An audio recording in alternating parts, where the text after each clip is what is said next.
औज़ुबिल्लाहि मिनश्शैतानिर्रजीम बिस्मिल्लाहिर्रहमानिर्रहीम अल्लाहुम्मा सल्लि अला सय्यदना व मौलाना मुहम्मदिन व अला आलि सय्यदना व मौलाना मुहम्मदिन व बारिक वसल्लम। अस्सलाम वालेकुम दोस्तों, my name is Nuzhat and welcome back to my YouTube channel Nuzhat reacts. So आज का पार्ट जो कि पार्ट 29 है उसको देखने से पहले हम ये देख लेते हैं कि हमने पार्ट 28 में क्या सुना। तो पार्ट 28 में हमने देखा कि हमारे जो प्यारे पैगंबर हज़रत मोहम्मद मुस्तफ़ा सल्लल्लाहु अलैहि वसल्लम पाक हैं, उनके ऊपर कितने गम के पहाड़ टूटे। उनके जो सबसे स्ट्रॉन्गेस्ट पिलर थे स्ट्रेंथ के, उनके चचा अबू तालिब, वो इस दुनिया से पर्दा फरमा गए जब हमारे प्यारे नबी के ख़िलाफ़ बहुत सारे मक्का के लोग थे। और फिर उसी वाक़े के दौरान, उसी वाक़े के चंद रोज़ बाद उनकी जो अज़ीम ज़ौजा थी हज़रत खदीजा रज़ियल्लाहु अन्हा, वो भी इस दुनिया से पर्दा फरमा गई। तो ये बड़ी बड़ी चीज़ें जिस साल हुई, ये गम की चीज़ें जिस साल हुई, उस साल को गम का साल कहा जाता है और अरबी में हमने देखा इसको अम्ल हुज़्न बोलते हैं। तो दोस्तों, इस हमारे प्यारे नबी की इस सीरत मुबारक से हमें क्या सीखने को मिलता है कि हमें हार नहीं माननी चाहिए। मतलब अगर हम ख़ुद को कंपेयर करेंगे तो हम तो कुछ भी नहीं है उनके सामने, लेकिन फिर भी वो इतनी अजीम शख्सियत होने के बावजूद उन्होंने इतने बड़ी बड़ी दुख, बड़े बड़ी आजमाइशें झेलने के बावजूद उन्होंने हार नहीं मानी। वो अपने मकसद की तरफ आगे बढ़ते रहे। और हम छोटी सी चीज़ में जो कि कोई हम उसको कंपेयर भी नहीं कर सकते हैं और उसमें हम डर जाते हैं और हम डिप्रेशन का शिकार हो जाते हैं। तो हमें ये सब चीज़ें सीखनी चाहिए कि हमको डरना नहीं है, हमें आगे बढ़ते रहना है और हमें डिप्रेशन में नहीं जाना है। तो चलिए हम थोड़ा आगे बढ़ते हैं और बिना टाइम ज़ाय किए हम देखते हैं पार्ट 29, क्योंकि मैं तो बहुत ज़्यादा एक्साइटेड हूँ ये जानने के लिए कि आज क्या क्या वाक्य हमें सुनने को मिलेंगे। तो चलिए आगे बढ़ते हैं और देखते हैं पार्ट 29। चलिए आगे सुनते हैं। मक्का वाले ईमान वालों की बढ़ती तादाद को देखकर घबरा रहे थे। पहले उन्होंने आप सल्लल्लाहु अलैहि वसल्लम को और सहाबा को हर तरह की तकलीफें दे देकर रोकने की कोशिश की, ताकि आप सल्लल्लाहु अलैहि वसल्लम और सहाबा डरकर दीन की तबलीग करना छोड़ दें। मगर उनकी इस दुश्मनी से और इन सख्तियों से और इन तकलीफों से उनको वो फायदा नहीं हो रहा था जिसकी उनको उम्मीद थी। इसलिए उन्होंने अब एक नई चाल चली, एक अनोखा प्रस्ताव, एक अजीब तजवीज़, एक अनोखी आइडिया लेकर वो हुजूर पाक सल्लल्लाहु अलैहि वसल्लम की खिदमत में हाजिर हुए और कहने लगे कि आओ मोहम्मद, बैठो, आज हम एक समझौता कर लेते हैं। आप सल्लल्लाहु अलैहि वसल्लम ने फरमाया कि किस तरह का समझौता, बयान करो। तो उन्होंने कहा कि कुछ दिन हम तुम्हारे खुदाओं की इबादत कर लेते हैं और कुछ दिन तुम हमारे खुदाओं की इबादत कर लेना। इस तरह होगा ये कि दोनों की इबादतें दुरुस्त हो जाएगी और इस इबादत के बदले में हम दोनों को खैर और भलाई मिल जाएगी। यानी हम दोनों तरह की इबादत करेंगे, ताकि इन दोनों किस्मों की इबादत में से जो भी तरीका ठीक होगा उसके बदले हमको और आपको नजात मिल जाएगी। फिर अल्लाह तबारक व तआला ने एक मुकम्मल सूरत नाजिल फरमाकर मक्का वालों की इन बेहुदा बातों का और इन बेहुदा तजवीज़ का जवाब दिया। अल्लाह तबारक व तआला फरमाते हैं कि कुल या अय्युहल काफिरून ला अअबुदु मा तअबुदून वला अंतुम आबिदून मा अअबुद वला अना आबिदुम मा अबदतुम वला अंतुम आबिदून मा अअबुद।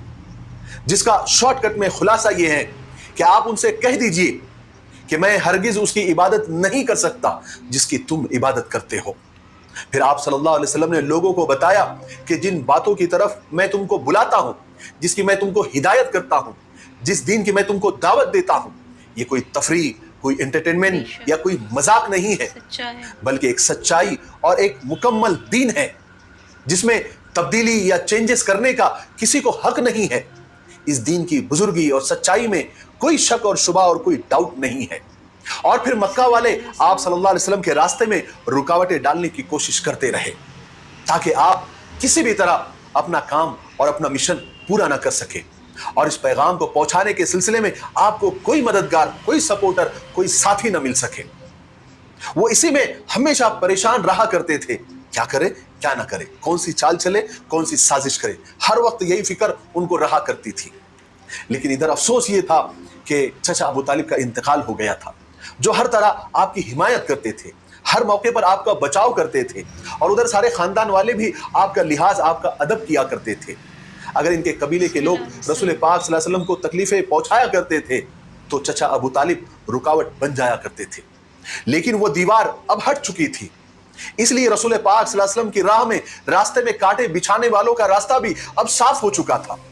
اب وہ جتنا بھی چاہتے رسول پاک صلی اللہ علیہ وسلم کو تکلیفیں پہنچایا کرتے تھے، جس قدر بے رحمی سے وہ سلوک کرنا چاہتے تھے کر سکتے تھے، کیونکہ ان کی نظر میں اب ظاہری جو سب سے بڑی رکاوٹ اور دیوار تھی وہ ختم ہو چکی تھی۔ چچا ابو طالب کے انتقال کے بعد مکہ والوں نے بڑھ چڑھ کر آپ کو تکلیفیں پہنچانی شروع کر دی اور آپ صلی اللہ علیہ وسلم کے تبلیغ کے راستے میں بے انتہا رکاوٹیں ڈالنی شروع کر دی۔ ایک مرتبہ رسول پاک صلی اللہ علیہ وسلم بیت اللہ میں نماز پڑھ رہے تھے، ایک بدبخت شخص عقبہ بن معیط پیچھے سے آیا۔ جب آپ سجدے میں گئے تو آپ کی گردن مبارک پر چادر ڈال کر اور لپیٹ کر، پورے چہرے کو لپیٹ کر، اس کو مروڑ کر آپ صلی اللہ علیہ وسلم کا گلا مبارک گھونٹنا شروع کر دیا۔ آپ اسی طرح سجدے میں پڑے رہے، آپ کو سانس لینے میں تکلیف ہو رہی تھی۔ یہ دردناک منظر دیکھ کر حضرت ابوبکر صدیق رضی اللہ تعالیٰ وہاں سے دوڑ کر آئے، انہوں نے جلدی سے عقبہ کو پیچھے ڈھکیلا۔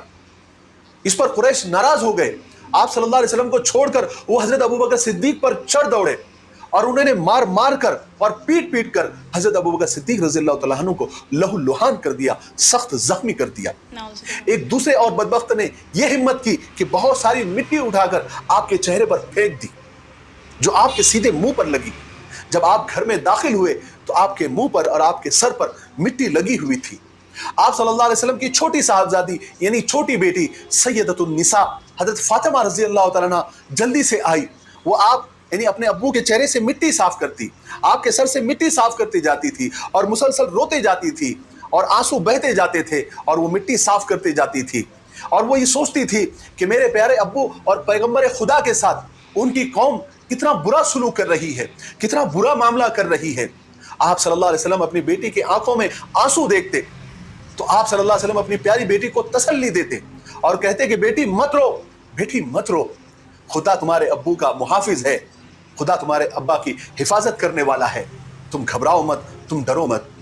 ادھر آپ کے چچا ابو لہب نے چچا ابو طالب کے انتقال کے بعد کچھ دن کے لیے اپنی دشمنی کم ضرور کر دی تھی، خاموش بھی رہا، لیکن کچھ ہی دنوں کے بعد اس نے پھر آپ صلی اللہ علیہ وسلم کو ستانا شروع کر دیا۔ اب تو اس نے پہلے سے بھی زیادہ سخت انداز میں آپ کو ستانا شروع کیا۔ چنانچہ رسول پاک صلی اللہ علیہ وسلم کو ابو لہب اور اس کی بیوی ام جمیل کی طرف سے اتنی تکلیفیں پہنچائی گئی جس کی کوئی حد نہیں۔ اور دوسری طرف ابو جہل، اس کا تو روزانہ کا یہ کام تھا کہ وہ صبح شام آپ صلی اللہ علیہ وسلم کے راستے میں بیٹھ جایا کرتا تھا، اور جب آپ صلی اللہ علیہ وسلم آتے یعنی اس راستے پر آتے تو ابو جہل غنڈوں کو اور بدماشوں کو ابھارتا اور کہتا کہ جاؤ اس کو ستاؤ، محمد کو ستاؤ، پریشان کرو۔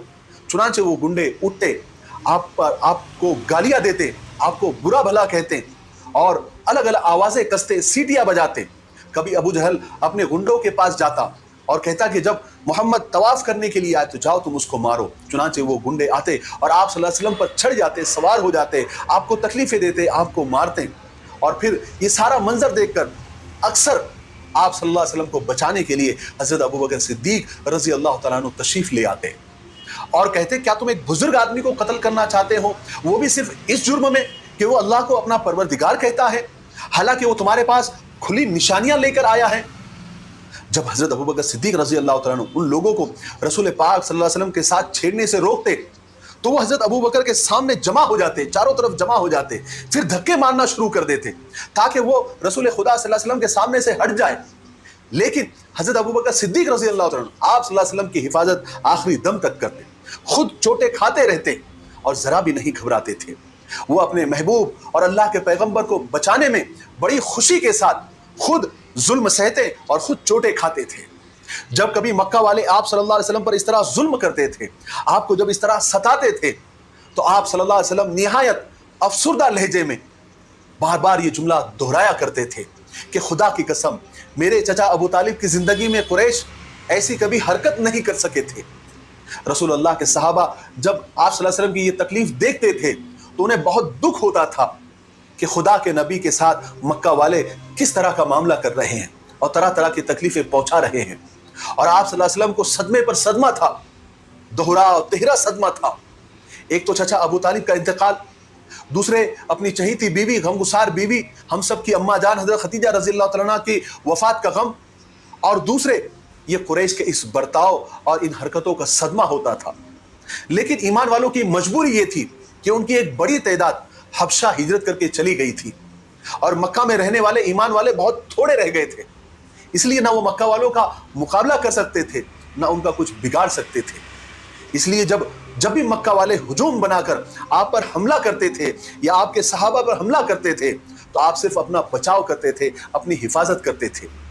और ईमान वालों की औरतें जब अपने मर्दों के साथ और अल्लाह के नबी के साथ इस तरह का मामला देखती थी, इस तरह की तकलीफों में देखती थी, तो उन्हें बेहद रंज होता था और आप सल्लल्लाहु अलैहि वसल्लम की तकलीफें देखकर तो उनके दिल दर्द से भर जाते थे। उसी दौरान एक दिन उस्मान बिन मज़ून की बीवी खौला बिनते हकीम रसूल खुदा सल्लल्लाहु अलैहि वसल्लम के पास आई और आप सल्लल्लाहु अलैहि वसल्लम से अर्ज किया कि या रसूलुल्लाह सल्लल्लाहु अलैहि वसल्लम, आप शादी क्यों नहीं कर लेते ताकि हज़रत खदीजा रज़ी अल्लाह तआला अन्हा के हमदर्दी का कुछ बदल हो सके। रसूल खुदा सल्लल्लाहु अलैहि वसल्लम ने पूछा, दरियाफ्त फरमाया कि तुम्हारी मुराद किस लड़की से है?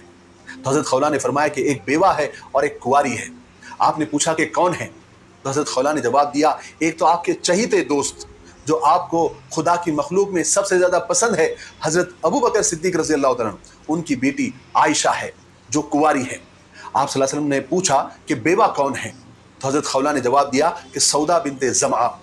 सौदा बिनते ज़मा वो औरत है जो बहुत पहले आप सल्लल्लाहु अलैहि वसल्लम पर ईमान ला चुकी थी और आप सल्लल्लाहु अलैहि वसल्लम के फरमानों की पैरवी करती थी, यानी आपकी इत्तिबा करती थी। उनके शौहर हिजरत करके हबशा चले गए थे, मगर वहाँ से जब वापस आए तो वापसी में उनका इंतकाल हो गया था और हज़रत सौदा बिनते ज़मा की इद्दत भी पूरी हो चुकी थी। रसूल खुदा सल्लल्लाहु अलैहि वसल्लम ने हज़रत खौला से फरमाया कि तुम दोनों को मेरा पैगाम पहुँचा दो। फिर हज़रत खौला सबसे पहले हज़रत आयशा की अम्मी यानी हज़रत अबू बकर की बीवी हज़रत उम्मे रुमान रज़ी अल्लाह तआला अन्हा के पास गई और हज़रत उम्मे रुमान से कहा कि खुदा ताला ने तुम पर बहुत बड़ी खैर व बरकत नाजिल फरमाई है। मुझे रसूल पाक सल्लल्लाहु अलैहि वसल्लम ने आयशा के लिए निकाह का पैगाम देकर भेजा है। हज़रत उम्मे रुमान ने फरमाया कि खुदा ने चाहा तो ये बहुत मुबारक रिश्ता है, लेकिन उनके वालिद हज़रत अबू बकर आने तक ठहरो।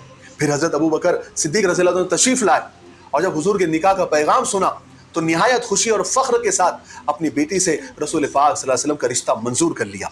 उसके बाद हज़रत खौला हज़रत सौदा के पास गई और उनसे कहा कि तुम पर बहुत बड़ी खैर व बरकत अल्लाह ने नाजिल फरमाई है। हज़रत सौदा को बड़ा ताज्जुब हुआ, उन्होंने पूछा कि तुम्हारा क्या मतलब है, इससे क्या मुराद है?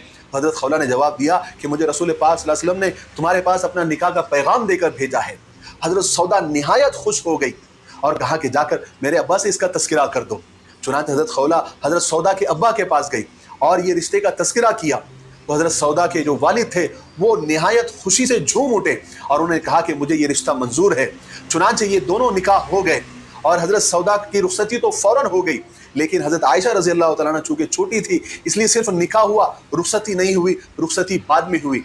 इसकी और तफसील आपको आगे के हिस्सों में भी बताई जाएगी। आज के लिए इतना काफ़ी है, इसलिए आज हम यहीं पर रुकते।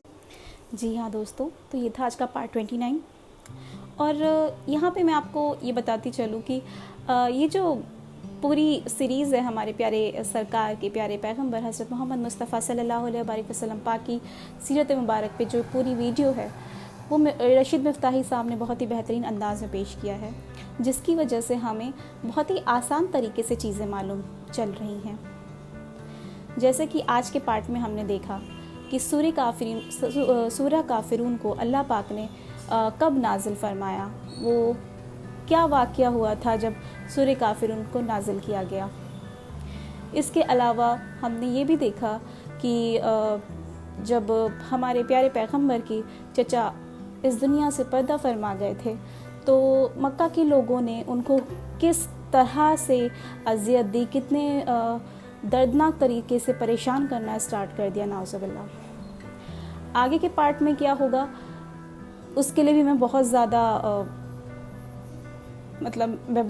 वेट नहीं कर पा रही आप लोगों के साथ देखने के लिए, और इंशाअल्लाह ताला हम जल्द देखेंगे पार्ट 30 में क्या होता है, जिसमें कि हमारे प्यारे नबी ताइफ जाएंगे, क्योंकि मक्का के लोग तो नहीं मान रहे, तो हो सकता ताइफ के लोग मान जाएं।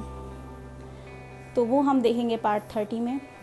और हम थोड़ा आगे बढ़ते हैं और जो मेरा सेगमेंट है जिसमें मैं आपको कुछ अच्छी बातें बताती हूँ, تو چلیے ہم وہ دیکھتے ہیں. تو آج کی جو اچھی بات ہے وہ اسی پارٹ سے ریلیٹڈ ہے جو آج ہم نے دیکھا. جیسے کہ مکہ کے لوگوں نے کس طریقے سے ہمارے پیارے نبی کو پریشان کرنا اور زیادہ پریشان کرنا اور زیادہ اذیت دینا اسٹارٹ کر دیا تھا.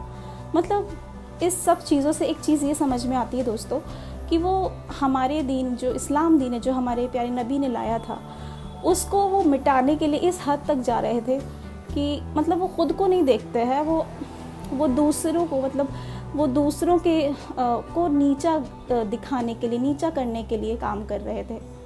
تو یہی چیز آج کے ماحول کا بہت بڑا ایشو ہے, بہت بڑا ٹاپک ہے. گھروں گھروں میں ہو رہا ہے کہ لوگ جو ہیں اپنے ہی رشتہ داروں کو, اپنے ہی بھائیوں کو نیچا گرانے میں لگے ہوئے ہیں. وہ نہیں دیکھتے کہ ان کو کتنا گرو کرنا ہے. وہ اپنا کیریکٹر نہ دیکھ کر کے وہ دوسروں کے کیریکٹر کو خراب کرنے کی کوشش کرتے ہیں.